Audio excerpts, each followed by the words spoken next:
ನಾನು ಲಾಸ್ಟ್ ವಿಡಿಯೋದಲ್ಲಿ ಹೇಳಿದ್ದೆ ಸ್ಕ್ರೀನರ್ನ ಯಾವ ಥರ ಯೂಸ್ ಮಾಡಬೇಕು ಅಂತ. ಅಕಸ್ಮಾತ್ ನೀವೇನಾದರೂ ಆ ವಿಡಿಯೋ ನೋಡಿಲ್ಲ ಅಂದರೆ ದಯವಿಟ್ಟು ಆ ವಿಡಿಯೋ ನೋಡಿ, ಅಥವಾ ನೀವು ಇದೇ ಫಸ್ಟ್ ಈ ವಿಡಿಯೋ ನೋಡ್ತಿದ್ದೀರಾ ಅಂದರೆ ನಾನು ಇಲ್ಲೂ ಕೂಡ ಒಂದು ಸ್ವಲ್ಪ ಹೇಳ್ತೀನಿ. ನೀವೇನಾದರೂ ಆ ವಿಡಿಯೋ ಆಲ್ರೆಡಿ ನೋಡಿದರೆ ಈ ಟೈಮ್ ಸ್ಟ್ಯಾಂಪಿಗೆ ಸ್ಕಿಪ್ ಆಗಿ. ನೀವು ಫಸ್ಟ್ ಟೈಮ್ ಏನಾದರೂ ಸ್ಕ್ರೀನರ್ನ ಯೂಸ್ ಮಾಡ್ತಿದ್ದೀರಾ ಅಂದರೆ ಗೂಗಲಾಗಿ ಹೋಗ್ಬಿಟ್ಟು screener.in ಅಂತ ಸರ್ಚ್ ಮಾಡಿ. ಸ್ಕ್ರೀನರ್ ಅಂತ ಸರ್ಚ್ ಮಾಡಿದ್ರು ಬರುತ್ತೆ. ನೀವು ಒಂದ್ಸಲ ಹೋಗಿ ಸರ್ಚ್ ಮಾಡಿದ್ಮೇಲೆ ಈ ಥರ ನಿಮಗೆ ಡ್ಯಾಶ್ ಬೋರ್ಡ್ ಬರುತ್ತೆ. ನಾನು ಅದು ಆಲ್ರೆಡಿ ಲಾಗಿನ್ ಇದೆ, ನಾನು ಅದನ್ನೇ ಯೂಸ್ ಮಾಡ್ತೀನಿ. ನಾನು ಲಾಸ್ಟ್ ವಿಡಿಯೋದಲ್ಲಿ ತೋರಿಸಿದ್ದೆ ನಿಮಗೆ ಯಾವ್ಯಾವ ಥರ ಈ ರೇಷಿಯೋಗಳೆಲ್ಲ ಬರ್ತವೆ ಅಂತ. ಇದನ್ನು ಆ್ಯಡ್ ಮಾಡ್ಕೊಳೋದು ಹೆಂಗೆ ಏನು ಅಂತ ತೋರಿಸಿದೆ. ಆ ವಿಡಿಯೋ ಹೋಗಿ ನೋಡಿಲ್ಲ ಅಂದರೆ ದಯವಿಟ್ಟು ಆ ವಿಡಿಯೋ ಹೋಗಿ ನೋಡಿ. ಅಲ್ಲೋಗಿ ತೋರಿಸಿದ್ದೆ ಯಾವ ಥರ ಈ ರೇಷಿಯೋಗಳನ್ನೆಲ್ಲ ಆ್ಯಡ್ ಮಾಡ್ಕೊಡೋದು ಅಂತ. ನಿಮಗೆ ಈ ರೇಷಿಯೋ ನೋಡಿದ ತಕ್ಷಣ ಒಂದು ಐಡಿಯಾ ಬರುತ್ತೆ ಈ ಕಂಪ್ನಿ ಹೇಗಿದೆ ಅಂತ. ಯಾಕಂದರೆ ಕೆಳಗೆ ಹೋಗಿ ಸರ್ಚ್ ಮಾಡೋದಕ್ಕಿಂತ ನಿಮ್ಗೆ ಈ ರೇಷಿಯೋ ನೋಡಿದ ತಕ್ಷಣ ಒಂದು ಐಡಿಯಾ ಬರುತ್ತೆ. ಓಕೆ ಇದು ಸರ್ಚ್ ಮಾಡೋದ್ರಲ್ಲಿ ಒಂದು ಅರ್ಥ ಇದೆ ಅಂತ ಗೊತ್ತಾಗುತ್ತೆ. ಆಮೇಲೆ ಏನು ಮಾಡ್ಬೋದು, ಈಗ ನಾವು ಎಕ್ಸಾಂಪಲ್ಗೆ ಸಫಾರಿ ಇಂಡಸ್ಟ್ರೀಸ್ ನೋಡ್ತಾ ಇದ್ದೀವಿ. ನೀವು ಒಂದು ಕಂಪ್ನಿ ಬಗ್ಗೆ ತಿಳ್ಕೊಬೇಕಂದ್ರೆ ಏನು ಮಾಡ್ಬೋದು, ಇಲ್ಲಿ ಸೈಡಲ್ಲಿ ಇದೆ ನೋಡಿ, ಅಬೌಟ್ ದಿಸ್ ಕಂಪನಿ ಅಂತ ಇದೆ. Safari Industries is a business of manufacturing and trading of luggage and luggage accessories. There is a two broad categories of luggage, hard luggage and soft luggage. ಈ ಥರ ನಿಮಗೆ ಫುಲ್ ಡೀಟೇಲ್ಸ್ ಸಿಗುತ್ತೆ. ಯಾವ್ಯಾವ ಪ್ರಾಡಕ್ಟಿಂದ ಮಾಡ್ತಾರೆ, ಏನು ಮಾಡ್ತಾರೆ. ಆಮೇಲೆ ಕೀ ಪಾಯಿಂಟ್ ಅಂತ ಹಿಂಗೆ ಕೆಳಗಡೆ ಕ್ಲಿಕ್ ಮಾಡಿದ್ರೆ ಇಲ್ಲಿ ಕೆಳಗಡೆ ಬಂದ ತಕ್ಷಣ ನಿಮಗೆ ಕಂಪನಿ ಓವರ್ ರಿವ್ಯೂ ಬರುತ್ತೆ. ಕಂಪ್ನಿ ಯಾವಾಗ ಸ್ಟಾರ್ಟ್ ಆಗಿದ್ದು, 1974 ಸ್ಟಾರ್ಟ್ ಆಗಿದ್ದು. ನಾವು ಈ ಕಂಪ್ನಿ ಬಗ್ಗೆ ಆಲ್ರೆಡಿ ಒಂದು ವಿಡಿಯೋ ಮಾಡಿದ್ದೀವಿ, ಆ ವಿಡಿಯೋನ ಹೋಗಿ ಚೆಕ್ ಮಾಡ್ಬೋದು ನೀವು. ಕಂಪ್ನಿ ಯಾವಾಗ ಸ್ಟಾರ್ಟ್ ಆಗಿದ್ದು, ಕಂಪ್ನಿ ಹತ್ರ ಯಾವ್ಯಾವ ಬ್ರ್ಯಾಂಡ್ ಇದ್ದಾವೆ, ಯಾವ್ಯಾವ ಪ್ರಾಡಕ್ಟ್ ಇದ್ದಾವೆ, ಈ ಕಂಪ್ನಿ ಏನು ಮಾಡುತ್ತೆ. ಈ ಕಂಪ್ನಿ ಆ್ಯಕ್ಚುಲಿ ನಿಮ್ಗೆ ಇಲ್ಲೇ ಗೊತ್ತಾಯ್ತು ಈ ಕಂಪ್ನಿ ಏನು ಮಾಡುತ್ತೆ ಅಂತ. ಲಗೇಜ್ ಪ್ರಾಡಕ್ಟ್ನ ತಯಾರು ಮಾಡುತ್ತೆ. 2 ಥರ ಪಾಲಿಪ್ರೊಪಿಲಿನ್ ಮತ್ತು ಪಾಲಿಕಾರ್ಬನೇಟ್ದು 2 ಥರ ಪ್ರಾಡಕ್ಟ್ನ ತಯಾರು ಮಾಡುತ್ತೆ. ಅದೇ ನೀವು ಯೂಸ್ ಮಾಡ್ತೀರಲ್ವ ಲಗೇಜು, ಫ್ಲೈಟಲ್ಲಿ ಓಡಾಡಬೇಕಾದ್ರೆ ಲಗೇಜ್ ಬ್ಯಾಗ್ ಯಾವ ಥರ VIP ಇದೆಯಲ್ಲ ಅದೇ ಥರ ಸಫಾರಿದು ಇದೆ. ನಿಮಗೆ ಮೇಲ್ಗಡೆ ಪ್ರಾಡಕ್ಟ್ಸ್ ಬರುತ್ತೆ, ಕೆಳಗಡೆ ಬಂದರೆ company engage with segment, namely hard luggage 54% revenue ಬರುತ್ತೆ. ಸಾಫ್ಟ್ ಲಗೇಜ್ ಅಂದರೆ ಬ್ಯಾಕ್ ಪ್ಯಾಕ್ ಇರ್ಬೋದು, ಎನಿಥಿಂಗ್. ಹಾರ್ಡ್ ಲಗೇಜ್ ಅಂದರೆ ಅದು ಎಳ್ಕೊಂಡು ಹೋಗ್ತಾರಲ್ಲ ಟ್ರಾಲಿ, ಅದು ಬಿಟ್ಬಿಟ್ಟು ಇನ್ನೆಲ್ಲನೂ ಸಾಫ್ಟ್ ಲಗೇಜಿಗೆ ಬರುತ್ತೆ. ಸಾಫ್ಟ್ ಲಗೇಜಲ್ಲಿ ಆ ಥರ ಟ್ರಾಲಿ ಸಾಫ್ಟಾಗೂ ಇರುತ್ತೆ, ಬಟ್ಟೆಯಿಂದ ಮಾಡಿರ್ತಾರೆ ನೋಡಿರ್ತೀರ. ಈ ಥರ ಬ್ಯಾಕ್ ಪ್ಯಾಕ್ ಇರ್ಬೋದು, ಇದೇ ರೀತಿ ಬೇರೆ ಬೇರೆ ಲಗೇಜ್ ಇರ್ತವೆ. ಈ ವಿಡಿಯೋ ಕಂಟಿನ್ಯೂ ಮಾಡೋಕ್ಕಿಂತ ಮುಂಚೆ ಮ್ಯಾಕ್ಸ್ ಲೈಫ್ ಅವರು ಒಂದು ಹೊಸ NFO ತರ್ತಾ ಇದ್ದಾರೆ. ಆ NFO ನೇಮ್ ಬಂದ್ಬಿಟ್ಟು ನಿಫ್ಟಿ 500 ಮೊಮೆಂಟಮ್ 50 ಇಂಡೆಕ್ಸ್ ಫಂಡ್ ಅಂತ. ಈ ಫಂಡ್ ಏನು ಮಾಡುತ್ತೆ ಅಂದರೆ ಟಾಪ್ 500 ಕಂಪ್ನಿಗಳಲ್ಲಿ ಯಾವ ಕಂಪ್ನಿ ಚೆನ್ನಾಗಿ ಪರ್ಫಾರ್ಮ್ ಮಾಡ್ತಾ ಇದೆ ಅಂಥ 50 ಕಂಪ್ನಿಗಳಲ್ಲಿ ಇನ್ವೆಸ್ಟ್ ಮಾಡುತ್ತೆ. ಅಂದರೆ ಮಾರ್ಕೆಟ್ ಏನಾದರೂ ಮೇಲೋಗ್ತಾ ಇದ್ದರೆ ಆ ಟೈಮಲ್ಲಿ ಸ್ಮಾಲ್ ಕ್ಯಾಪ್ ಮತ್ತು ಮಿಡ್ ಕ್ಯಾಪ್ ಕಂಪ್ನಿಗಳಲ್ಲಿ ಜಾಸ್ತಿ ಇನ್ವೆಸ್ಟ್ ಆಗುತ್ತೆ. ಬಿಕಾಸ್ ಆ ಟೈಮ್ನಲ್ಲಿ ಈ ಕಂಪ್ನಿಗಳು ಜಾಸ್ತಿ ಮೇಲೋಗ್ತಾ ಇರ್ತವೆ. ಮಾರ್ಕೆಟ್ ಡೌನ್ ಆಗೋ ಟೈಮಲ್ಲಿ ಲಾರ್ಜ್ ಕ್ಯಾಪ್ ಕಂಪ್ನಿಗಳ ಮೇಲೆ ಜಾಸ್ತಿ ಇನ್ವೆಸ್ಟ್ ಆಗುತ್ತೆ. ಯಾಕಂದರೆ ಡೌನ್ ಆಗಬೇಕಾದ್ರೆ ಲಾರ್ಜ್ ಕ್ಯಾಪ್ ಕಂಪ್ನಿಗಳು ಜಾಸ್ತಿ ಮೇಲೋಗ್ತಾ ಇರ್ತವೆ. ಇದು based on last 6 to 12 months return ಮೇಲೆ. ಈ Nifty momentum 50 index fund last 5 ವರ್ಷದಲ್ಲಿ 33% ರಿಟರ್ನ್ ಕೊಟ್ಟಿದೆ. ಲಾಸ್ಟ್ 10 ವರ್ಷದಲ್ಲಿ 25% ರಿಟರ್ನ್ ಕೊಟ್ಟಿದೆ. ಅಂದರೆ ನೀವೇನಾದರೂ 1 ಲಕ್ಷ ಇನ್ವೆಸ್ಟ್ ಮಾಡಿದರೆ ಈಗ ಅದು 9.5 ಲಕ್ಷ ಆಗಿದೆ. ಲಾಸ್ಟ್ 7 ತಿಂಗಳಿಂದ ಮ್ಯಾಕ್ಸ್ ಲೈಫ್ ಅವರು ಒಂದು ಹೊಸ ಫಂಡ್ನ ಲಾಂಚ್ ಮಾಡಿದ್ರು, ಮಿಡ್ ಕ್ಯಾಪ್ ಫಂಡ್ ಅಂತ. ಆ ಫಂಡು ಇದುವರೆಗೂ 20% ರಿಟರ್ನ್ ಕೊಟ್ಟಿದೆ. ಅದೇ ರೀತಿ ಫೆಬ್ರವರಿ 2023 ಒಂದು ಪ್ಯೂರ್ ಗ್ರೋತ್ ಫಂಡ್ ಅಂತ ಲಾಂಚ್ ಮಾಡ್ತಾರೆ. ಆ ಫಂಡ್ ಇದುವರೆಗೂ 40% ರಿಟರ್ನ್ ಕೊಟ್ಟಿದೆ. ಇದರಲ್ಲಿ ನಾವು ಇನ್ವೆಸ್ಟ್ ಮಾಡಿದ್ರೆ ನಮಗೆ ಟ್ಯಾಕ್ಸ್ ಬೆನಿಫಿಟ್ ಕೂಡ ಸಿಗುತ್ತೆ. Under 80C up to 1.5 lakhs tax benefit ಸಿಗುತ್ತೆ. ಅಂಡರ್ 1010D ನಾವು ಇನ್ವೆಸ್ಟ್ ಮಾಡಿ ಬಂದಿರೋ ರಿಟರ್ನ್ಗೆ ಯಾವುದೇ ರೀತಿ ಟ್ಯಾಕ್ಸ್ ಕಟ್ಟಂಗಿಲ್ಲ. ನಾವು ಇನ್ವೆಸ್ಟ್ ಮಾಡೋ ಅಮೌಂಟು ವರ್ಷಕ್ಕೆ 2.5 ಲಕ್ಷಕ್ಕಿಂತ ಒಳಗಿದ್ರೆ. ನೀವು ಏನಾದರೂ ಈ ಫಂಡಲ್ಲಿ ಇನ್ವೆಸ್ಟ್ ಮಾಡೋದಿದ್ರೆ ನಮ್ಮ ಡಿಸ್ಕ್ರಿಪ್ಷನಲ್ಲಿ ಲಿಂಕ್ ಇರುತ್ತೆ, ಅದನ್ನು ಯೂಸ್ ಮಾಡ್ಕೊಂಡು ಇನ್ವೆಸ್ಟ್ ಮಾಡಿ. ಈ ಫಂಡು ಇದೇ ತಿಂಗಳು 31ನೇ ತಾರೀಕು ಕ್ಲೋಸ್ ಆಗ್ತಾ ಇದೆ. ಈ ಫಂಡು NAV ಕೇವಲ 10 ರೂಪಾಯಿಂದ ಸ್ಟಾರ್ಟ್ ಆಗ್ತಾ ಇದೆ. ಮತ್ತೆ ಈ ವಿಡಿಯೋಗೆ ವಾಪಸ್ ಬರೋಣ. ಇದನ್ನು ನೋಡಿದ್ರೆ ಒಂದು ಐಡಿಯಾ ಬರುತ್ತೆ, ಈ ಥರ ಕಂಪ್ನಿ ಇದು ಮಾಡ್ತಾ ಇದೆ ಅಂತ. Company sales product through standalone stores ಮತ್ತು ಕ್ಯಾಂಟೀನ್ ಸ್ಟೋರ್ಸು, B2B B2C ಕಾಮರ್ಸಲ್ಲೂ ಸೆಲ್ ಮಾಡ್ತಾರೆ. ಕಂಪ್ನಿ ಓವರ್ ರಿವ್ಯೂಗೆ ಬಂದರೆ ಕಂಪ್ನಿ ಹತ್ರ 3 lakh pieces per month manufacturing ಮಾಡೋಷ್ಟು ಕೆಪಾಸಿಟಿ ಇದೆ ಆಲ್ರೆಡಿ. ನಿಮ್ಗೆ ಇದ್ರ ಬಗ್ಗೆ ಎಲ್ಲ ಓದ್ಕೊಂಡು ಹೋಗ್ಬೋದು ನೀವು ಮ್ಯಾನುಫ್ಯಾಕ್ಚರಿಂಗ್ ಫೆಸಿಲಿಟೀಸಿಗೆ ಬಂದರೆ ಕಂಪ್ನಿ ಹತ್ರ ಗುಜರಾತಲ್ಲಿ ಆಲ್ರೆಡಿ 3 ಲಕ್ಷ ಪೀಸಸ್ ಪರ್ ಮಂತ್ನ ತಯಾರು ಮಾಡೋಷ್ಟು ಕೆಪಾಸಿಟಿ ಇದೆ. ಇಡೀ subsidiary Safari manufacturing has increase the capacity to 2.25 lakhs per month ಕೆಪಾಸಿಟಿನ ಇನ್ಕ್ರೀಸ್ ಮಾಡಿದೆ. ಟೋಟಲ್ ಇವ್ರ ಹತ್ರ ಕೆಪಾಸಿಟಿ ಇರೋದು 6,50,000 ಪೀಸಸ್ ಪರ್ ಮಂತ್ನ ತಯಾರು ಮಾಡೋಷ್ಟು ಕೆಪಾಸಿಟಿ ಇದೆ. ಕೆಪಾಸಿಟಿ ಎಕ್ಸ್ಪ್ಯಾನ್ಷನ್ ಬಗ್ಗೆ ಇದೆ, ಎಕ್ಸ್ಪ್ಲೈನ್ ಮಾಡಿದ್ದಾರೆ. ಫ್ಯೂಚರಲ್ಲಿ ಯಾವ ಥರ ಕೆಪಾಸಿಟಿನ ಎಕ್ಸ್ಪ್ಯಾಂಡ್ ಮಾಡ್ತೀವಿ ಅಂತ. ಆಮೇಲೆ ಫಂಡ್ ರೈಸಿಂಗ್ ಮಾಡಿರೋದ್ರ ಬಗ್ಗೆ ಇದೆ, ಫೋಕಸ್ ಬಗ್ಗೆ ಇದೆ. ಇದರಲ್ಲಿ ನಿಮಗೆ ಕ್ಲೀನಾಗಿ ಒಂದು ಡೀಟೇಲ್ ಸಿಗುತ್ತೆ ನಿಮಗೆ ಕಂಪ್ನಿದು ಯಾವ ಥರ ಇದೆ, ಹೆಂಗಿದೆ ಅಂತ. ಸ್ವಲ್ಪ ಕೆಳಗೆ ಬಂದರೆ ಕಂಪ್ನಿದು ಚಾರ್ಟ್ ಬರುತ್ತೆ. ಈ ಕಂಪ್ನಿ ಶೇರ್ ಪ್ರೈಸ್ ಯಾವ ಥರ ಓಡಾಡ್ತು ಲಾಸ್ಟ್ 3 ವರ್ಷದಲ್ಲಿ, ಲಾಸ್ಟ್ 5 ವರ್ಷದಲ್ಲಿ, ಲಾಸ್ಟ್ 10 ವರ್ಷದಲ್ಲಿ ಅಂತ ಇದೆ. ಮ್ಯಾಕ್ಸ್ ಅಂತ ಹೋದರೆ ನಿಮಗೆ ಮ್ಯಾಕ್ಸಿಮಮ್ ಎಲ್ಲಿವರೆಗೂ ಡೇಟಾ ಇದೆ ಅಲ್ಲಿವರೆಗೂ ಇರುತ್ತೆ. 2005 ಡೇಟಾ ಇದೆ. ಲಾಸ್ಟ್ 10 ವರ್ಷಕ್ಕೆ ಬಂದರೆ 10 ವರ್ಷದಿಂದ ಈ ಕಂಪ್ನಿದು ಶೇರ್ ಪ್ರೈಸು 80 ರೂಪಾಯಿ ಇತ್ತು. ಇವಾಗ 2,399 ರೂಪಾಯಿ ಇದೆ. ಬರೀ ಪ್ರೈಸ್ ಒಂದೇ ಅಲ್ಲ, ನಾವು ಈ ಕಂಪ್ನಿದು ಪಿ ರೇಷಿಯೋನು ನೋಡ್ಬೋದು ಹಿಂದ್ಗಡೆ ಯಾವ ಥರ ಇತ್ತು ಅಂತ. 2015ರಲ್ಲಿ ಈ ಕಂಪ್ನಿದು ಪಿ ರೇಷಿಯೋ 73 ಇತ್ತು, ಆಮೇಲೆ ಡೌನ್ ಆಗಿ 48ಕ್ಕೆ ಬಂದಿತ್ತು, ಆಮೇಲೆ 139ಕ್ಕೆ ಹೋಗಿತ್ತು, ಮತ್ತೆ 2020 ಕೋವಿಡ್ ಟೈಮಲ್ಲಿ ಡೌನ್ ಆಗಿತ್ತು. ಬಿಕಾಸ್ ಕೋವಿಡ್ ಟೈಮಲ್ಲಿ ನಿಮಗೆಲ್ಲ ಗೊತ್ತೇ ಇದೆ, ಟೂರಿಸಮ್ ಸೆಕ್ಟರ್ ಡೌನ್ ಆಗೋಗ್ಬಿಟ್ಟಿತ್ತು, ಅದಕ್ಕೇ ಈ ಸ್ಟಾಕ್ ಕೂಡ ಕೆಳಗೆ ಬಂದಿತ್ತು. ಅದಾದಮೇಲೆ 2021ಕ್ಕೆ ಮತ್ತೆ 95 ಪಿ ಆಯಿತು. ಹಂಗೆ ಈಗ ಬರ್ತಾ 53 ಇತ್ತು, ಇವಾಗ 67 ಆಗಿದೆ. ಆಮೇಲೆ ಪ್ರೈಸ್ ಟು ಸೇಲ್ಸ್ ಕೂಡ ನೋಡ್ಬೋದು, ಪ್ರೈಸ್ ಟು ಬುಕ್ ಕೂಡ ನೋಡ್ಬೋದು. ಪ್ರೈಸ್ ಟು ಬುಕ್ ಎಷ್ಟಲ್ಲಿ ಟ್ರೇಡ್ ಆಗ್ತಾ ಇದೆ, ನಾನು ಅವಾಗ ನೆನ್ನೆ ಹೇಳ್ದಂಗೆ ಪ್ರೈಸ್ ಟು ಬುಕ್ನ ತಲೆ ಕೆಡಿಸ್ಕೊಬೇಡಿ ಅಂಟಿಲ್ ಅನ್ಲೆಸ್ ಇದೇನಾದರೂ ಬ್ಯಾಂಕ್ ಮತ್ತು ಫೈನಾನ್ಸ್ ಕಂಪ್ನಿ ಆಗಲಿದ್ರೆ. ಫೈನಾನ್ಸ್ ಮತ್ತು ಬ್ಯಾಂಕ್ ಕಂಪ್ನಿಗಳಲ್ಲಿ ಮಾತ್ರ ಪ್ರೈಸ್ ಟು ಬುಕ್ ನೋಡಬೇಕು, ಇನ್ಯಾವುದೇ ಕಂಪ್ನಿಗಳಲ್ಲ. ಮಾರ್ಕೆಟ್ ಕ್ಯಾಪ್ ಟು ಸೇಲ್ಸ್ ನೋಡ್ಬೋದು. ಮಾರ್ಕೆಟ್ ಕ್ಯಾಪ್ ಟು ಸೇಲ್ಸ್ ಅಂದರೆ ಈ ಕಂಪ್ನಿಯ ಮಾರ್ಕೆಟ್ ಕ್ಯಾಪ್ ಎಷ್ಟಿದೆ, 11,000 ಕೋಟಿ ಇದೆ. ಈ ಕಂಪ್ನಿ ವರ್ಷಕ್ಕೆ ಮಾಡೋ ಸೇಲ್ಸ್ ಎಷ್ಟು, 1,500 ಕೋಟಿ. ಅಂದರೆ ಈ ಕಂಪ್ನಿದು ಮಾರ್ಕೆಟ್ ಕ್ಯಾಪ್ಗೂ ಸೇಲ್ಸ್ಗೂ ಎಷ್ಟು ಡಿಫ್ರೆನ್ಸ್ ಇದೆ ಅಂದರೆ 7.4 ಪಟ್ಟು ಡಿಫ್ರೆನ್ಸ್ ಇದೆ. ಅದರಿಂದ ಸ್ವಲ್ಪ ಕೆಳಗೆ ಬಂದರೆ ಈ ಕಂಪ್ನಿದು ಪಿಯರ್ಸ್ ಗೊತ್ತಾಗುತ್ತೆ, ಅಂದರೆ ಕಾಂಪಿಟೇಟರ್ ಗೊತ್ತಾಗುತ್ತೆ ಯಾರು ಅಂತ. ಒಂದೊಂದ್ಸಲ ಇದು ಕಾಂಪಿಟೇಟರ್ನ ಕ್ಲೀನಾಗಿ ತೋರಿಸಲ್ಲ, ಇದನ್ನು ಕಂಪ್ಲೀಟ್ಲಿ ನಂಬಕ್ಕೆ ಹೋಗ್ಬೇಡಿ. ಇದರಿಂದ ನಿಮಗೆ ಗೊತ್ತಾಗುತ್ತೆ, ಆದರೆ ಒಂದ್ಸಲ ನೀವು ಆ ಕಂಪ್ನಿದು ಒಳಗೆ ಕಾಂಪಿಟೇಟರ್ ಯಾರು ಅಂತ ನೀವು ಒಳಗೆ ಹೋಗಿ ಚೆಕ್ ಮಾಡಿದ್ರೆ ಗೊತ್ತಾಗುತ್ತೆ. ಆ್ಯಕ್ಚುಲಿ ಇದರಲ್ಲಿ ಕರೆಕ್ಟಾಗಿದೆ, VIP ಇಂಡಸ್ಟ್ರೀಸ್ ಇವ್ರಿಗೆ ಕಾಂಪಿಟೇಟರ್ ಅಂತ ತೋರಿಸ್ತಾ ಇದೆ. ಆ್ಯಕ್ಚುಲಿ VIP ಇಂಡಸ್ಟ್ರೀಸ್ ಇವ್ರಿಗೆ ಕಾಂಪಿಟೇಟ್ರೇ. ಆಮೇಲೆ ನೀವು ಇಲ್ಲಿ ಕ್ವಾರ್ಟರ್ಲಿ ರಿಸಲ್ಟಿಗೆ ಬರ್ಬೋದು. ಕ್ವಾರ್ಟರ್ಲಿ ರಿಸಲ್ಟ್ ಅಂದರೆ 3 ತಿಂಗಳಿಗೆ ಒಂದ್ಸಲ ಕಂಪ್ನಿ ರಿಸಲ್ಟ್ನ ಕೊಡುತ್ತೆ. ನಮ್ಮ ಇಂಡಿಯಾದಲ್ಲಿ 4 ಕ್ವಾರ್ಟರ್ ಬರ್ತವೆ. April to June first quarter, second quarter July to September, third quarter October to December, ಅದ್ರ next quarter fourth quarter January to March ಮುಗಿದ ತಕ್ಷಣ ನಮ್ಮದು ಫೈನಾನ್ಷಿಯಲ್ ಇಯರ್ ಮುಗಿದೋಗುತ್ತೆ. ಕ್ವಾರ್ಟರ್ ಅಂದರೆ ಇದು ಆ ಕ್ವಾರ್ಟರ್ ಅಲ್ಲ, ಎವ್ರಿ 3 ತಿಂಗಳಿಗೆ ಒಂದ್ಸಲ ಬರೋ ಕ್ವಾರ್ಟರ್. ಅದನ್ನು ಕ್ವಾರ್ಟರ್ ಅನ್ನೋದು ಯಾಕಂದರೆ ಕಾಲು ಭಾಗ ಅನ್ನೋದಕ್ಕೆ ಎನಿಥಿಂಗ್ ವರ್ಷದಲ್ಲಿ ಕಾಲು ಭಾಗ ಏನು ಅಂದರೆ ಒಂದು ಕ್ವಾರ್ಟರ್. ಅದು ಒಂದು ಬಾಟ್ಲಲ್ಲಿ ಕ್ವಾರ್ಟರ್ ಎಷ್ಟು ಅಂದರೆ ಅದೇ. ಅದ್ರ ಸ್ವಲ್ಪ ಕೆಳಗಡೆ ಬಂದರೆ ನಿಮಗೆ ಇಯರ್ ಆನ್ ಇಯರ್ದು ಬರುತ್ತೆ. ಇಯರ್ ಆನ್ ಇಯರ್ ಯಾವ ಥರ ಈ ಕಂಪ್ನಿ ಪ್ರಾಫಿಟ್ ಮಾಡ್ಕೊಂಡು ಹೋಗಿದೆ, ಯಾವ ಥರ ಜಂಪ್ ಆಗಿದೆ. 2011ರಲ್ಲಿ ಸೇಲ್ಸ್ ಎಷ್ಟಿತ್ತು, 2000 ಸೇಲ್ಸು ಇವೆಲ್ಲನೂ ನಾನು ಆಲ್ರೆಡಿ ಒಂದ್ಸಲ ಎಕ್ಸ್ಪ್ಲೈನ್ ಮಾಡಿದ್ದೀನಿ. Balance sheet explain, profit and loss statement explain ಮಾಡಿದ್ದೀನಿ.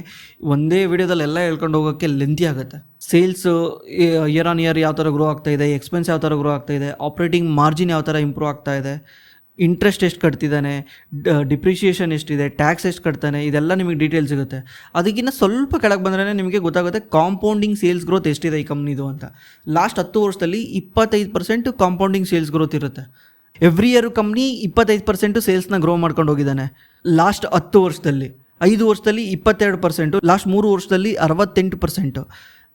ಅದೇ ಕಾಂಪೌಂಡಿಂಗ್ ಪ್ರಾಫಿಟಲ್ಲಿ ಲಾಸ್ಟ್ 10 ವರ್ಷದಲ್ಲಿ 98% ಪ್ರಾಫಿಟ್ ಗ್ರೋತ್ ಆಗಿದೆ.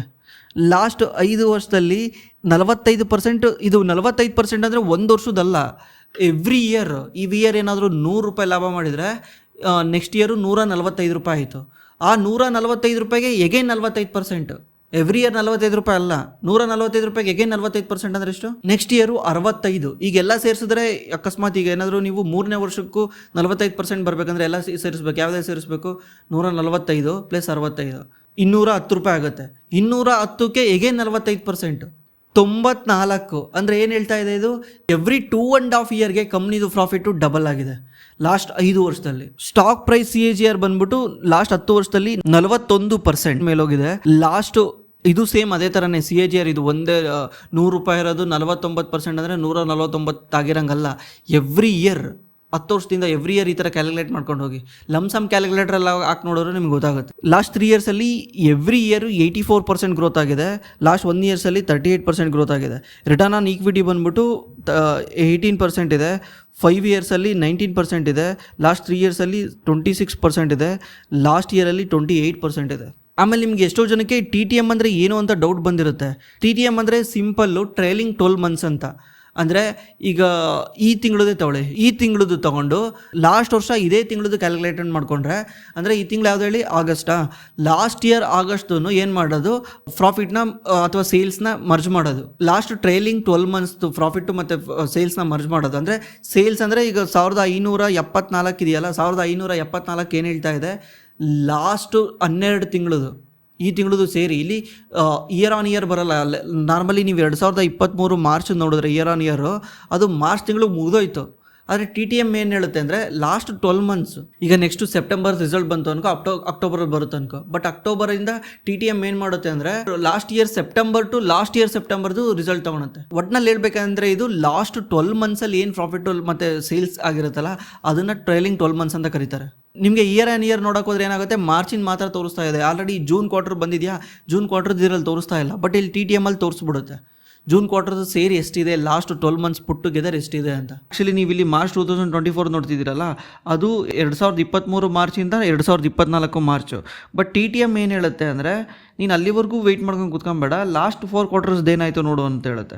ಅಂದರೆ ಈಗ ಜೂನ್ ಕ್ವಾರ್ಟರ್ಲಿ ಇದ್ರದ್ದು ಸೇಲ್ಸ್ ಬಂದ್ಬಿಟ್ಟು 450 ಕೋಟಿ ಇದೆ, ಮಾರ್ಚಲ್ಲಿ 365 ಇದೆ, ಡಿಸೆಂಬರಲ್ಲಿ 388 ಇದೆ, ಸೆಪ್ಟೆಂಬರಲ್ಲಿ 370 ಇದೆ. ಈಗ ನೆಕ್ಸ್ಟ್ ಕ್ವಾರ್ಟರ್ದು ಏನಾದ್ರು ರಿಸಲ್ಟ್ ಬಂದರೆ TTM ಏನು ಮಾಡುತ್ತೆ, ಸೆಪ್ಟೆಂಬರ್ದು ಬಿಟ್ಬಿಡುತ್ತೆ, ಲಾಸ್ಟ್ 4 quarterದು ತಗೊಳುತ್ತೆ. TTMನ ತುಂಬ ಮುಖ್ಯವಾಗಿ ನೋಡ್ತಾರೆ. PE ಕೂಡ ಡಿಸೈಡ್ ಆಗೋದು TTM ಅಲ್ಲೇ, ಯಾಕಂದರೆ ಪ್ರೆಸೆಂಟ್ ವ್ಯಾಲ್ಯೂಯೇಷನ್ ಎಷ್ಟಿದೆ ಅಂತ. ಅದ್ರ ಸ್ವಲ್ಪ ಕೆಳಗೆ ಬಂದರೆ ಬ್ಯಾಲೆನ್ಸ್ ಶೀಟ್ ಬರುತ್ತೆ. ಬ್ಯಾಲೆನ್ಸ್ ಶೀಟ್ ಪಕ್ಕದಲ್ಲೇ ನಿಮಗೆ ಕಾರ್ಪೊರೇಟ್ ಆಕ್ಷನ್ ಅಂತ ಇದೆ ಇಲ್ಲಿ ಮೇಲ್ಗಡೆ. ಇದನ್ನು ಕ್ಲಿಕ್ ಮಾಡಿದ್ರೆ ನೀವು ಈಕ್ವಿಟಿ ಹಿಸ್ಟ್ರಿ ತೋರಿಸುತ್ತೆ. ಈಕ್ವಿಟಿ ಹಿಸ್ಟ್ರಿನಲ್ಲಿ 2024 ಫೆಬ್ರವರಿ 29ನೇ ತಾರೀಕು ಪ್ರಿಫರೆನ್ಷಿಯಲ್ ಶೇರ್ ಇಶ್ಯೂ ಮಾಡಿದ್ದಾರೆ. ಯಾರಿಗೆ ಅಂದರೆ ಯಾರನ್ನ ಕಂಪ್ನಿನಲ್ಲಿ ಇನ್ವೆಸ್ಟ್ ಮಾಡೋಕ್ಕೆ ಬಂದಿರ್ತಾರಲ್ವ, ಅಥವಾ ಹೊಸದಾಗಿ ಇನ್ವೆಸ್ಟರ್ಸ್ ಬಂದಿರ್ತಾರೆ, ಕಂಪ್ನಿಗೆ ಈ ಕೆಪಾಸಿಟಿ ಎಕ್ಸ್ಪೆಂಡ್ ಮಾಡೋಕ್ಕೆ ದುಡ್ಡು ಬೇಕಾಗಿರುತ್ತೆ, ಸಾಲ ತಗೊಳಲ್ಲ ಕಂಪ್ನಿ ಏನು ಮಾಡುತ್ತೆ, ತನ್ನ ಶೇರ್ಸ್ಗಳನ್ನ ಕೊಟ್ಬಿಟ್ಟು ಹೊಸದಾಗಿ ಶೇರ್ನ ಕ್ರಿಯೇಟ್ ಮಾಡುತ್ತೆ. ಹೊಸದಾಗಿ ಶೇರ್ನ ಕ್ರಿಯೇಟ್ ಮಾಡಿಬಿಟ್ಟು ಇನ್ವೆಸ್ಟರ್ಸಿಗೆ ಕೊಡುತ್ತೆ. ಅದೇ ರೀತಿ 12 ಲಕ್ಷ ಶೇರ್ಸ್ನ 1906 ರೂಪಾಯಿಗೆ ಕೊಟ್ಟಿದೆ. ಇದೇ ರೀಸನಿಂದನೇ ಪ್ರಮೋಟರ್ದು ಶೇರ್ ಹೋಲ್ಡಿಂಗ್ ಕಮ್ಮಿ ಆಗಿರುತ್ತೆ. ನಿಮಗೆ ಅವಾಗ ಗೊತ್ತಾಗುತ್ತೆ ಯಾಕೆ ಪ್ರಮೋಟರ್ದು ಶೇರ್ ಹೋಲ್ಡಿಂಗ್ ಕಮ್ಮಿ ಆಗಿದೆ ಅಂತ. ನಾನು ಪ್ರಮೋಟರ್ ಶೇರ್ ಹೋಲ್ಡಿಂಗ್ ಬಂದಾಗ ಎಕ್ಸ್ಪ್ಲೇನ್ ಮಾಡ್ತೀನಿ ಅದನ್ನು. ಅದ್ರ ಕೆಳಗಡೆ ಬಂದರೆ ಬೋನಸ್ ಇಶ್ಯೂ ಬರುತ್ತೆ. ಬೋನಸ್ ಇಶ್ಯೂ ಯಾವಾಗ ಕೊಟ್ಟಿದ್ದಾರೆ ಅಂತ 2023 1:1 ಬೋನಸ್ ಕೊಟ್ಟಿದ್ದಾರೆ. ಅಂದರೆ ನಿಮ್ಮ ಹತ್ರ ಆಲ್ರೆಡಿ ಒಂದು ಶೇರ್ ಇದ್ದರೆ ಕಂಪ್ನಿ ಎಕ್ಸ್ಟ್ರಾ ಶೇರ್ ಕೊಟ್ಟು 1:1 ಬೋನಸ್ ಕೊಟ್ಟಿದ್ದಾರೆ. CCD ಅಂದರೆ ಕಂಪಲ್ಸರಿ ಕನ್ವರ್ಟಬಲ್ ಡಿಬೆಂಚರ್ಸ್ ಅಂತ. ಡಿಬೆಂಚರ್ಸ್ ಬಗ್ಗೆ ನಾನು ಇನ್ನೊಂದ್ಸಲ ಎಕ್ಸ್ಪ್ಲೇನ್ ಮಾಡ್ತೀನಿ. ಡಿಬೆಂಚರ್ಸ್ ಅಂದರೆ ಕಂಪ್ನಿಗೆ ಯಾರಾದರೂ ಸಾಲ ಕೊಟ್ಟಿರ್ತಾರೆ, ಆ ಸಾಲನ ಕಂಪ್ನಿ ಏನು ಮಾಡಿರುತ್ತೆ, ತನ್ನ ಶೇರ್ಸ್ ಅಡ ಇಟ್ಟು ಸಾಲ ತಗೊಂಡಿರುತ್ತೆ. ಮುಂದೆ ಒಂದು ದಿವಸ ಅವನು ಸಾಲ ಕೊಡೋ ಬದಲು ಕಂಪ್ನಿ ಶೇರ್ಸ್ ಬೇಕಿರೋ ತಗೊಳ್ಬೋದು. ಅವ್ನಿಗೇನಾದರೂ ನೀವು ಸಾಲ ಕೊಡಿ ಅಂತ ಕೇಳೋದಕ್ಕಿಂತ ಕಂಪ್ನಿದು ಶೇರ್ಸ್ ಕೊಡಿ ಅಂತಲೂ ಕೇಳ್ಬೋದು. ಅವನಿಷ್ಟ ಅದು ಕನ್ವರ್ಟ್ ಮಾಡ್ಕೊಬೋದು ಅಂತ. ಅದನ್ನು ಕನ್ವರ್ಟಬಲ್ ಡಿಬೆಂಚರ್, ನಾನ್ ಕನ್ವರ್ಟಬಲ್ ಡಿಬೆಂಚರ್ ಅಂತಾರೆ. NCD ಅಂತಿರುತ್ತೆ, CD ಅಂತಿರುತ್ತೆ. CCD ಅಂದರೆ ಕಂಪಲ್ಸರಿ ಕನ್ವರ್ಟಬಲ್ ಡಿಬೆಂಚರ್ ಅಂತ.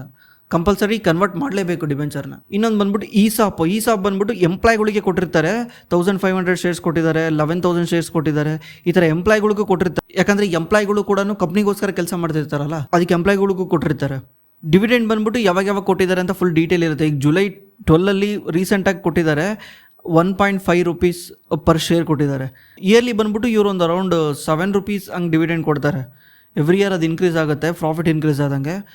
ಬೋನಸ್ ಬಗ್ಗೆ ಸಪ್ರೇಟಾಗಿ ನೋಡ್ಬೋದು, ಸ್ಪ್ಲಿಟ್ ಯಾವಾಗ ಮಾಡಿದ್ದಾರೆ ಅಂತ.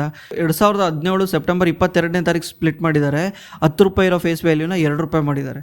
ಇಷ್ಟು ಡೀಟೇಲ್ಸ್ ಸಿಗುತ್ತೆ ಅದರಲ್ಲಿ ಕಾರ್ಪೊರೇಟ್ ಆಪ್ಷನಲ್ಲಿ. ಅದ್ರ ಕೆಳಗಡೆ ಬಂದರೆ ಬ್ಯಾಲೆನ್ಸ್ ಶೀಟ್ ಬರುತ್ತೆ. ಬ್ಯಾಲೆನ್ಸ್ ಶೀಟಲ್ಲಿ ರಿಸರ್ವ್ಸ್ ಎಷ್ಟಿದೆ ಅಂತ ಗೊತ್ತಾಗುತ್ತೆ. ಅದೆಲ್ಲ ಮೇಲೇ ನಮಗೆ ತೋರಿಸೋದು ಯಾವ ಥರ ಅಂತ ಹೇಳ್ಕೊಟ್ಟಿದ್ದೆ ನಾನು. ಟೋಟಲಿ ಕಂಪ್ನಿನಲ್ಲಿ ಇಲ್ಲೇ ಬೇಕಾದ್ರೆ ನೀವು ಸರ್ಚ್ ಮಾಡ್ಬೋದು ಕಂಪ್ನಿ ಹತ್ರ ರಿಸರ್ವ್ಸ್ ಎಷ್ಟಿದೆ ಅಂತ. 814 ಕೋಟಿ. ಬಾರೋಯಿಂಗ್ ಅಂದರೆ ಕಂಪ್ನಿ ಎಷ್ಟು ಸಾಲ ಮಾಡಿದೆ, 146 ಕೋಟಿ. ಅದರ್ ಲಯಬಿಲಿಟೀಸು ಇದೆಲ್ಲ ನಾನು ಎಕ್ಸ್ಪ್ಲೇನ್ ಮಾಡಿದ್ದೀನಿ ಒಂದ್ಸಲ ಆಲ್ರೆಡಿ. ನಮ್ಮ ಬ್ಯಾಲೆನ್ಸ್ ಶೀಟ್ ವಿಡಿಯೋ ಹೋಗಿ ನೋಡಿ, ನಿಮ್ಗೆ ಕ್ಲೀನಾಗಿ ಅರ್ಥ ಆಗುತ್ತೆ ಇದೇನು ಅಂತ. ಕ್ಯಾಶ್ ಫ್ಲೋ ಸ್ಟೇಟ್ಮೆಂಟ್ ಬಂದ್ಬಿಟ್ಟು ನಾನು ನಿನ್ನೆ ಎಕ್ಸ್ಪ್ಲೇನ್ ಮಾಡಿದ್ದೀನಿ, ಇವಾಗ ಕ್ಲೀನಾಗಿ ಎಕ್ಸ್ಪ್ಲೇನ್ ಮಾಡ್ತೀನಿ ನೋಡಿ.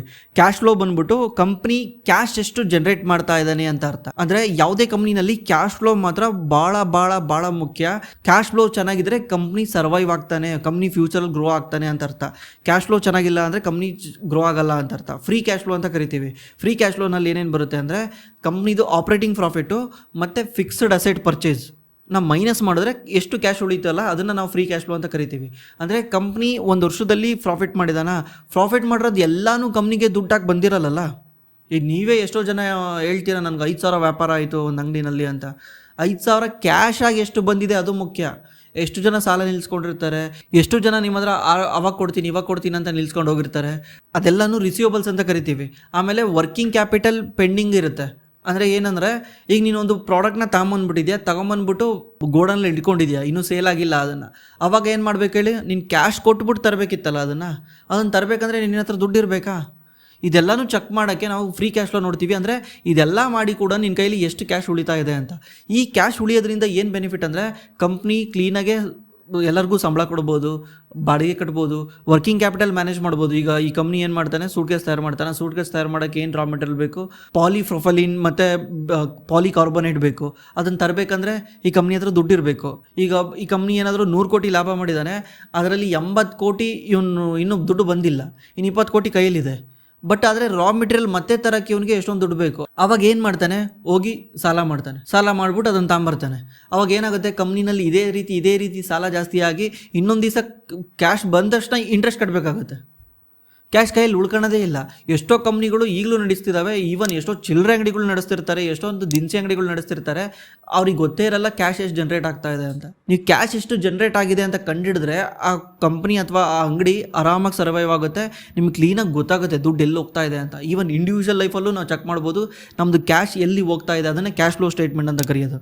ಇಲ್ಲಿ ಕ್ಯಾಶ್ ಫ್ಲೋ ಸ್ಟೇಟ್ಮೆಂಟ್ ಏನು ಹೇಳುತ್ತೆ ಅಂದರೆ, ಯಾವುದೇ ಒಂದು ಕಂಪ್ನಿದು 3 ಥರ ಕ್ಯಾಶ್ ಫ್ಲೋ ಸ್ಟೇಟ್ಮೆಂಟ್ ಬರುತ್ತೆ. Cash from operating activity, cash from investing activity, cash from financing activity ಅಂತ. ಆಪ್ರೇಟಿಂಗ್ ಆಕ್ಟಿವಿಟಿ ಅಂದರೆ ಆಪ್ರೇಷನಿಂದ ನನಗೆ ಎಷ್ಟು ಕ್ಯಾಶ್ ಬಂದಿದೆ ಅಂತ. ಪ್ರಾಫಿಟ್ ಮಾಡಿರೋದು ಇವನು 285 ಕೋಟಿ, ಬಟ್ ಇವನಿಗೆ ಕ್ಯಾಶ್ ಬಂದಿರೋದು 217 ಕೋಟಿ. ಅದೇನೇನಕ್ಕೆ ಇಲ್ಲಿ ಮೈನಸ್ ಆಗಿದೆ ಅಂತ ಇದೆ, ಅದು ನಾನು ಇದ್ರ ಬಗ್ಗೆನೂ ಆಲ್ರೆಡಿ ವಿಡಿಯೋ ಮಾಡಿದ್ದೀನಿ, ಹೋಗಿ ಓದ್ಕೊಳ್ಳಿ. ಇಲ್ಲಿ ನಾವೇನು ಮಾಡಬೇಕಂದ್ರೆ 217 ಕೋಟಿನಲ್ಲಿ ಇವನು ಫಿಕ್ಸ್ಡ್ ಇನ್ವೆಸ್ಟ್ಮೆಂಟ್ ಎಷ್ಟು ಮಾಡಿದ್ದಾನೆ ಅಂತ ಚೆಕ್ ಮಾಡಬೇಕು. ಇವನು ಫಿಕ್ಸ್ಡ್ ಅಸೆಟ್ ಪರ್ಚೇಸು 111 ಕೋಟಿದು ಮಾಡಿದ್ದಾನೆ. 111 ಕೋಟಿ ರೂಪಾಯಿ ವರ್ತು ಅಸೆಟ್ನ ಇವನು ಪರ್ಚೇಸ್ ಮಾಡಿದ್ದಾನೆ. ಯಾಕಂದರೆ ಎಕ್ಸ್ಪ್ಯಾಂಡ್ ಮಾಡೋಕ್ಕಿರ್ಬೋದು, ಒಂದು ಯಾವುದೋ ಲ್ಯಾಂಡ್ ತಗೊಂಡಿರ್ಬೋದು, ಮತ್ತು ಅಲ್ಲೊಂದು ಫ್ಯಾಕ್ಟ್ರಿ ಸೆಟಪ್ ಮಾಡೋಕ್ಕೆ ದುಡ್ಡು ಬೇಕು. ಯಾಕಂದರೆ ಗ್ರೋ ಮಾಡಬೇಕಲ್ಲ ಕಂಪ್ನಿ. ಈ ಕಂಪ್ನಿ ಈಗ ವರ್ಷ 5 ಲಕ್ಷ ಬ್ಯಾಗ್ನ ತಯಾರು ಮಾಡ್ತಿದೆ ಅಂದರೆ, ಮುಂದಿನ ವರ್ಷ ಕಂಪ್ನಿದು ಪ್ರಾಫಿಟ್ ಗ್ರೋತ್ ಆಗಬೇಕಂದ್ರೆ ಏನು ಮಾಡ್ಬೇಕು ಹೇಳಿ, ಅವ್ನು 6 ಲಕ್ಷ 6.5 ಲಕ್ಷ ಬ್ಯಾಗ್ನ ತಯಾರು ಮಾಡಬೇಕು. ಯಾಕಂದರೆ ಜಾಸ್ತಿ ಸೇಲ್ ಮಾಡಬೇಕಲ್ಲ, ಪ್ರೈಸ್ ಜಾಸ್ತಿ ಮಾಡೋಕ್ಕಾಗಲ್ಲ, ಸೇಲ್ ಜಾಸ್ತಿ ಮಾಡಬೇಕು. ಅದಕ್ಕೆ ಅವನಿಗೆ ಹೊಸ ಫ್ಯಾಕ್ಟ್ರಿ ಬೇಕಾಗುತ್ತೆ. ಹೊಸ ಫ್ಯಾಕ್ಟ್ರಿ ಬೇಕಂದರೆ ಇನ್ವೆಸ್ಟ್ ಮಾಡಲೇಬೇಕು.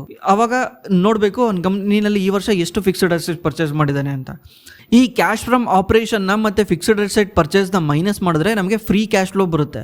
ಫ್ರೀ ಕ್ಯಾಶ್ ಫ್ಲೋ ನಿಮಗೆ ಇಲ್ಲೂ ಸಿಕ್ಕೋಗುತ್ತೆ. ಇವೆಲ್ಲ ಮಾಡೋದಕ್ಕಿಂತ ಜಸ್ಟ್ ನೀವು ಇಲ್ಲಿ ಫ್ರೀ ಕ್ಯಾಶ್ ಫ್ಲೋ ಅಂತ ಇಲ್ಲಿ ಕೆಳಗಡೆ ಸರ್ಚ್ ಮಾಡಿದ್ರೆ ಇಲ್ಲೂ ಬರುತ್ತೆ. ನಾನು ಲಾಸ್ಟ್ ವಿಡಿಯೋದಲ್ಲಿ ತೋರಿಸಿದ್ದೆ ಫ್ರೀ ಕ್ಯಾಶ್ ಫ್ಲೋ ಎಷ್ಟಿದೆ ಈ ಕಂಪ್ನಿದು ಅಂದರೆ 106 ಕೋಟಿ ರೂಪಾಯಿ ಇದೆ. ಇಲ್ಲೇ ಗೊತ್ತಾಗ್ಬಿಡುತ್ತೆ ಈ ಕಂಪ್ನಿ ಕ್ಯಾಶ್ನ ಜನ್ರೇಟ್ ಮಾಡ್ತಾ ಇದ್ದಾನೆ ಅಂತ.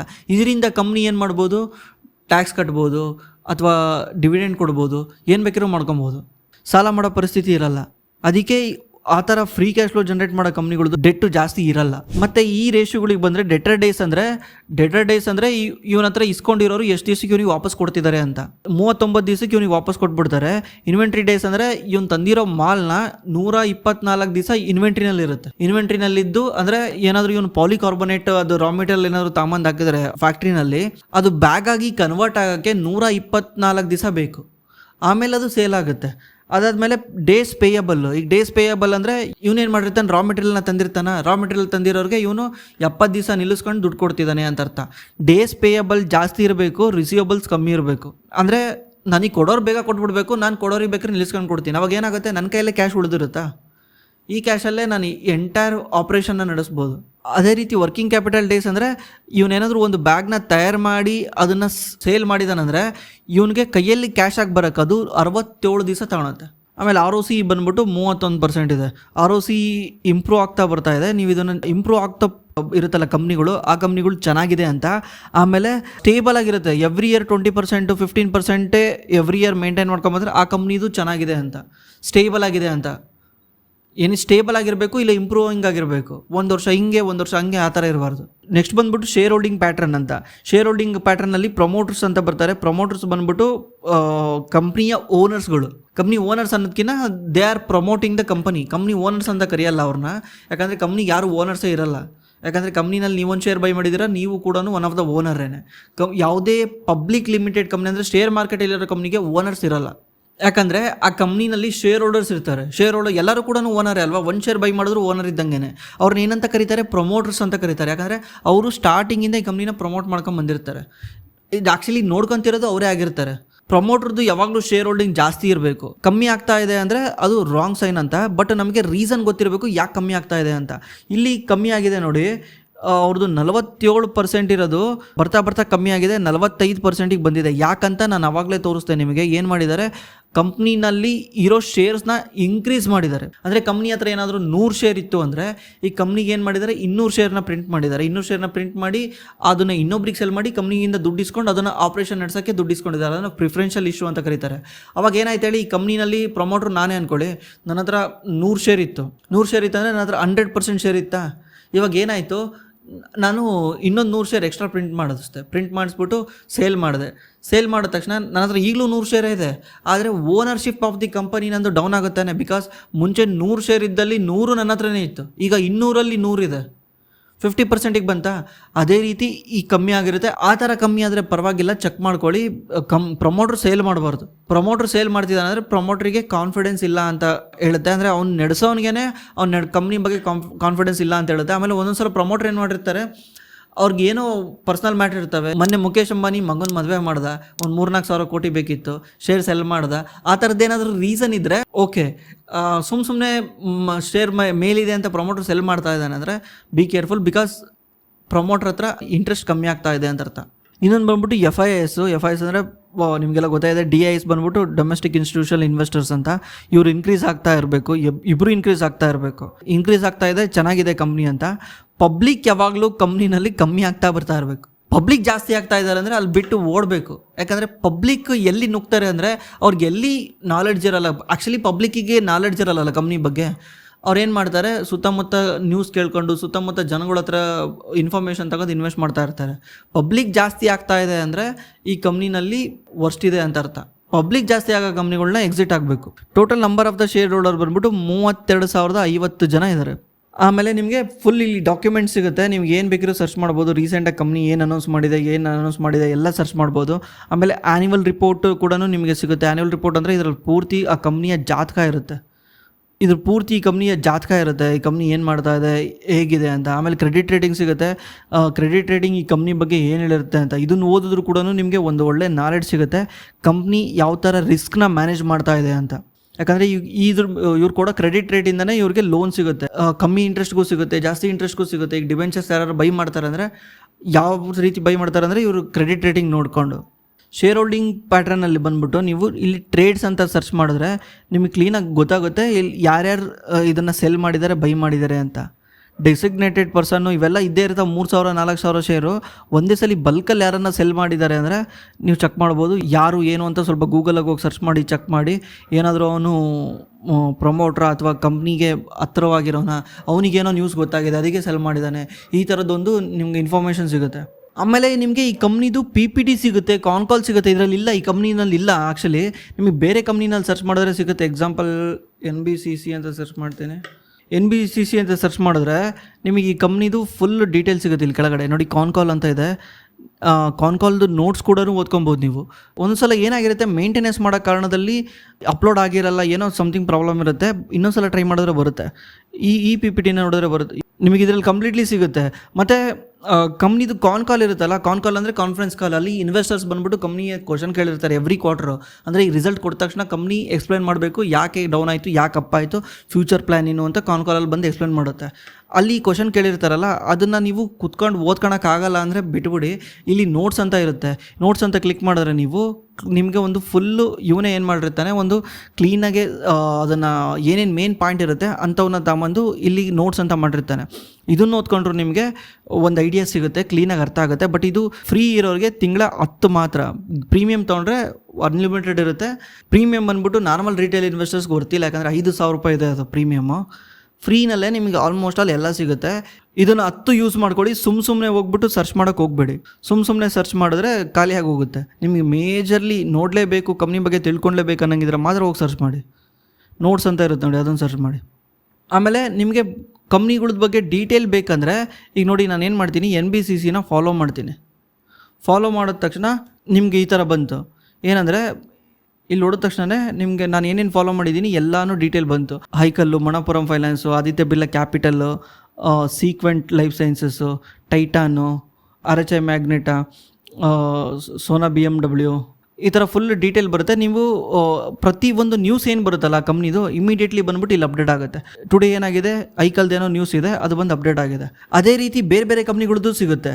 ಆಮೇಲೆ ಇನ್ನೊಂದು ಇದೆ, ಸ್ಕ್ರೀನ್ಸ್ ಅಂತ ಇದೆ. ಇಲ್ಲಿ ನಾವು ಕಂಪ್ನಿಗಳದ್ದು ರಿಸರ್ಚ್ ಮಾಡ್ಬೋದು, ಕಂಪ್ನಿ ಬಗ್ಗೆ ಅಂಡರ್ ವ್ಯಾಲಿಡ್ ಕಂಪ್ನಿಗಳನ್ನ ಸರ್ಚ್ ಮಾಡ್ಬೋದು. ಆಮೇಲೆ lot of formula hockey use ಮಾಡ್ಬೋದು ಇದನ್ನು, ಸ್ಕ್ರೀನ್ಸ್ನ. ಇದ್ರ ಬಗ್ಗೆ ಸಪ್ರೇಟ್ ವಿಡಿಯೋ ಮಾಡಬೇಕು, ಯಾಕಂದರೆ ಇದನ್ನು ಅಷ್ಟು ಇಂಪಾರ್ಟೆಂಟ್ ಇದೆ. ಇದನ್ನು ಎಕ್ಸ್ಪ್ಲೇನ್ ಮಾಡೋಕ್ಕೇ ನಂಗೆ ಭಾಳ ಟೈಮ್ ಬೇಕು. ನಾನು ನೆಕ್ಸ್ಟ್ ಟೈಮ್ ಆಗಾದರೂ ಅದ್ರ ಬಗ್ಗೆ ವಿಡಿಯೋ ಮಾಡ್ತೀನಿ. ಇಷ್ಟು ಸ್ಕ್ರೀನರ್ನ ಯೂಸ್ ಮಾಡೋದು. ನಿಮ್ಗೆ ಇಷ್ಟು ಯೂಸ್ ಮಾಡೋಕ್ಕೆ ಬಂದರೆ ಇದೇ ರೀತಿ ಬೇರೆ ಬೇರೆ ಸ್ಕ್ರೀನರ್ಸ್ ಕೂಡ ಇದ್ದಾವೆ. Tijori.com ಅಂತ ಇದೆ, ಅದು ಕೂಡ ಸೇಮ್ ಇದೇ ಥರನೇ ವರ್ಕ್ ಆಗೋದು. ಆಮೇಲೆ ಟಿಕ್ಕರ್ ಟೇಪ್ ಅಂತ ಇದೆ. ಇದೇ ರೀತಿ ಬೇರೆ ಬೇರೆ ಕಂಪ್ನಿಗಳು ಇದ್ದಾವೆ. ಬಟ್ ನನಗೆ ಇಷ್ಟ ಆಗೋದು Screener.com. Screener.com ಯಾಕಂದರೆ ಇದು ಸಿಂಪಲ್ ಟು ಯೂಸು, ಯಾವುದೇ ರೀತಿ ಆ್ಯಡ್ ಇಲ್ಲ, ಏನಿಲ್ಲ, ಕ್ಲೀನಾಗಿದೆ ಯೂಸ್ ಮಾಡೋಕ್ಕೆ. ಅದಕ್ಕೋಸ್ಕರ ನನಗೆ ಇದು ಇಷ್ಟ ಆಗುತ್ತೆ.